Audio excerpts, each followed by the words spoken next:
Treatment of cough and cold through Sujok. ये eyes है, ये नोज़ है, ये माउथ एरिया है और ये हमारा नेक एरिया है और ये हमारा लंग्स एरिया है।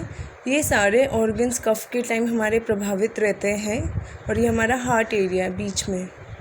अब हम चालू करेंगे मसाजिंग ऑफ द नोज़ को मसाज करते हुए। ट्विस्ट ट्विस्ट स्टॉप, ऐसे जब तक करना जब तक एरिया वार्म हो जाए। फिर हम गले की तरफ बढ़ते हैं, ऐसे रोल करना है। हम पेंसिल भी ले सकते हैं इसके लिए। फिर हम आते हैं लंग की तरफ। कफ जनरली लंग की तरफ जमा होता है तो इसलिए हमें अपवर्ड डायरेक्शन में मालिश करना है। इससे बहुत अच्छा फ़ायदा मिलेगा कि कफ पूरे नेक के तरफ जाएगा और वो कफ नेक से या नोज़ से बाहर आएगा। ऐसे मालिश कर लीजिए। फिर वो एरिया थोड़ा वार्म लगेगा तब तक ये मालिश कीजिए। और अब हम करेंगे मॉक्सिब्यूशन। ये मोक्सा स्टिक है, हम इसके बदले कोई भी धूप ले सकते हैं, अगरबत्ती ले सकते हैं। ये हमें 30 सेकंड तक पर्टिकुलर एरिया पे देना है और ये थोड़ा स्किन से दूर रखना है ताकि स्किन जले ना। ये सब हमारे जो जो एरिया पे मसाज किया है उन पे हमें ये मालिश देना है। इससे हमारे ऑर्गन्स गर्म हो जाएंगे। ये सब करेस्पॉन्डेंस ऑर्गन है सुजोग के हिसाब से और ये फिंगर सिस्टम में लंग्स, माउथ, नोज़ ये सब है। यहाँ पे भी हमें मोक्सा देना है। अब हम सीड थेरेपी के तरफ पकड़ चलते हैं। हमें एक काली मिर्च लेनी है इस तरह से और हमें नोज़ के करेस्पॉन्डेंस पे लगाना है। फिर बाद में एक काली मिर्च का हमें गुच्छा बनाना है।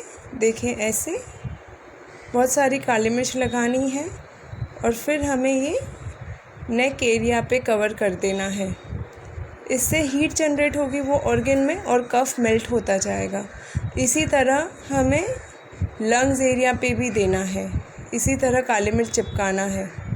देखिए ये थेरेपी हम बड़ों पे कर सकते हैं, 6 महीनों के बच्चों पे कर सकते हैं, लेकिन प्रेग्नेंट लेडी नहीं करना चाहिए। देखिए हमने कैसे लंग के ऊपर ये चिपकाया है काली मिर्च का गुच्छा, वैसे ही दूसरे लंग के तरफ। इससे कफ मेल्ट होकर उसे मूवमेंट मिलेगा।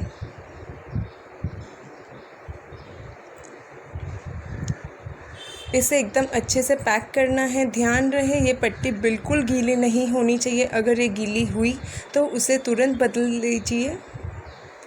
फिर बाद में अब हम लेते हैं एक लहसुन। लहसुन को बीच में से काट दीजिए। जो काटा हुआ हिस्सा है उसे टेप पे लगा दीजिए और जूस वाला हिस्सा हमारे इंडेक्स सिस्टम के लंग के तरफ लगा लीजिए। इससे आपको बहुत गर्माश मिलेगी और कफ मेल्ट होता रहेगा। सो दोस्तों हमने सीड थेरेपी सीख ली आज कफ के लिए। और फिर बाद में हर एक पॉइंट को मालिश करना है हर एक घंटे में। फिर वापस मोक्सा करना है। 30 सेकेंड्स के लिए मोक्सा कर दीजिए हर एक एरिया पे। आपको इसमें रिज़ल्ट 3-4 दिन में दिखना चालू हो जाएगा। फिर हम जाएंगे कलर थेरेपी की तरफ। ये हमने हेड चक्रा पे ऑरेंज कलर किया है।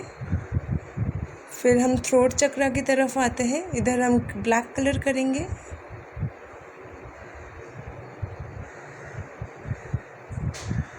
और फिर हम विंड चक्र की तरफ आएंगे। इधर हम ग्रीन करेंगे, अनहद चक्रा। इस तरह से हमने कलर थेरेपी भी सीख ली। फिर हम किडनी को मालिश करेंगे। बीच की 2 फिंगर्स से हम ग्लाइड होते हुए जाएंगे। जहाँ पे हड्डी है वहाँ हमें मालिश करना 1 मिनट तक। इस तरह